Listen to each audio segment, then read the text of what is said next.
Our residents within the Greater Accra Central and Western region should prepare for another downpour tonight. This is according to the Ghana Meteorological Agency.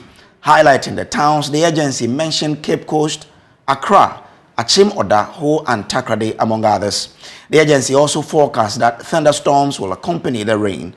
As such, it is advised residents within the listed places take precautions. Now, on Wednesday, President Akufo-Addo admonished the Metropolitan, Municipal and District Chief Executives to demolish structures on waterways to ensure free flow of water. This, he says, will ensure that flooding is reduced to the barest minimum.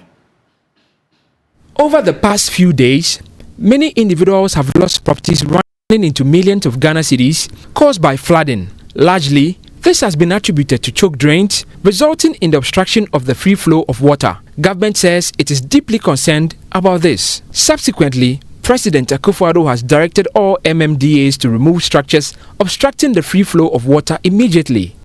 Government will continue to work towards the day when Ghanaians, especially those in Accra, will live in calm and tranquility through the rainy season. Metropolitan, Municipal and District Chief Assemblies have been charged to ensure the obstructions to the free flow of water, as well as developments along waterways, are removed immediately. MMDAs are also to ensure the strict adherence of developers to the planning laws of our country and sanction staff who have issued permits for structures to be built on waterways to serve as a deterrent to others who seek to engage in such acts. The assemblies were also charged to remain vigilant and to sanction staff who issue permits to buildings on waterways. To ensure these directives are strictly complied with, I have established a monitoring unit at Jubilee House that will be reporting directly to me on the progress of the implementation of these measures. I'm thus putting all MMDCs on notice. You will be held accountable for any breaches that result in damage from flooding. As President of the Republic, I will not allow the selfish acts of a few to jeopardize the collective futures of the rest of us. Minister for Works and Housing Francis Asensu-Boakye also admonished Ghanaians to desist from recklessly dumping waste into drains while government works to desilt them. Every citizen has a role to play in complementing the effort of government in finding sustainable solutions to the perennial flooding. We all need to take our own safety seriously and be more mindful in the manner we dispose of solid waste. Meanwhile, Dredge Masters, a subsidiary of the Jospon Group of Companies, has unveiled top-of-the-range dredging machines, including 2 IAT beaver dredging machines and 2 tugboats. According to Executive Chairman of Jospon Group of Companies, Dr. Joseph Sian Ejapon, these machines will put Ghana ahead of its competitors in the dredging industry. The dredgers can undertake mega projects at ports and harbors, reservoirs and dams, reclamation of land from sea, environmental and climate change mitigation works, and flood control, to name a few. Gentlemen, it is worth mentioning that we are the only local African company to have established a dredging company with a such huge capacity. Normally, when dredging activities are being done at the port or any other services, equipment must hire from European countries to be able to do so. So how effective will this directive be? A local governance expert, Kwesi Baini, joins us live on the phone to share some perspective with us. Now, thank you very much, sir, for agreeing to speak to us. First of all, what do you make of this directive by the president? And to all your viewers and listeners. In the first place, Act 936 of 2016, sections 90 to 94, clearly establishes the role of the MMDAs in respect of construction, building, and all those kind of things. So if the assemblies were to do their work very well, then these directives needlessly shouldn't have come from the president. But the reality of the situation also is that the MMDCs also have challenges. And the challenges come from the hierarchy of the political parties that are in governance, or even members of parliament, ministers, and public officials. Why do I say so? Look, the reality is that the current crop of MMDC, about 80% of them were proposed and lobbied for by their MP. I mean, the sitting MPP MP. Therefore, they lose their own control and authority as MMDC. Let me give a typical example. Around 2010 and 2011, the then AMA boss, Honorable Oko Vanderpool, was doing some of these things, destroying or demolishing structures on waterways.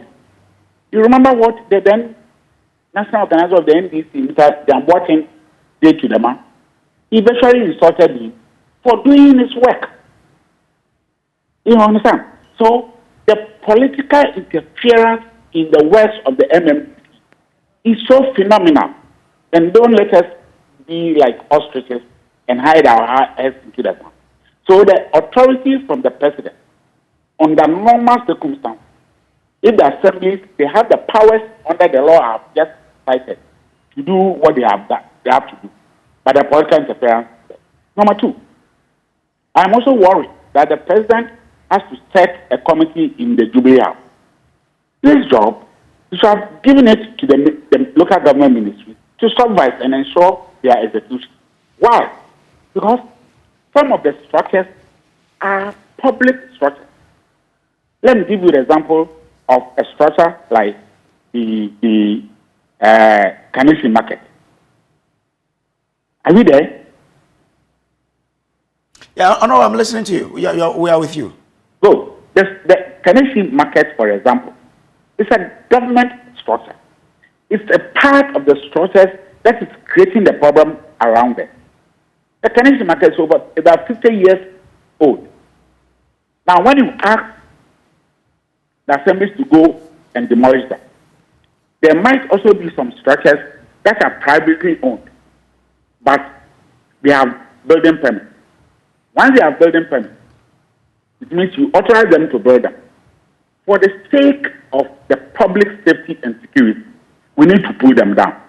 Now, when we pull them down, who pays the compensation? So we should bring in the Ministry of Local Government instantly, so that in situations where we have to pull structures that even have been given permit officially for the sake of public safety and security, then the government can come in and pay those compensations. Because sometimes the indiscipline is not about the inability of the assemblies to do what they have to do, but it's more of influence from the top. The man may not be a minister, he may not be an MP, but he's a financier of the ruling political party. And they use their influences and do things without even getting the permit, or get permits given to them when the areas that they are working is not supposed to even have the permit. So these are some of the challenges that confront the MMDC. So is your assertion that the president was speaking just for speaking's sake? Well, the law is there. I don't think the president even needed to say this, but except that they enforce them. Now, what are the problems? Why are the MMDCs unable to enforce those laws? There are influences. And the influences are political influences. Let's face it. The MP is either influencing the DCE, a certain minister is influencing the DCE, a party top hierarchy is doing that. Now that the president is asking them to do it, who pays compensations in areas where even permits have been issued? But for the sake of public safety and security, those projects must go. Okay. Who pays the compensation? The assemblies don't have the money to pay. In fact, they don't even have the money to hire the equipment to demolish. That's also the truth. All right. Now, specifically in Accra, what would be your proposal to reducing the impact of flooding in the city? Well, the demolition is one of them. Let me give you typically the Kaneshi instance. That building is 50 years ago. When it was built, the Kaneshi market was not that much populated. In any case, why the state even build a market along the highway? That's what we have been doing all over the place. Why should the state build a market along the highway? We didn't think that in future they were going to create problems on the highway. So it has created a problem. Wherever there's market, there's first.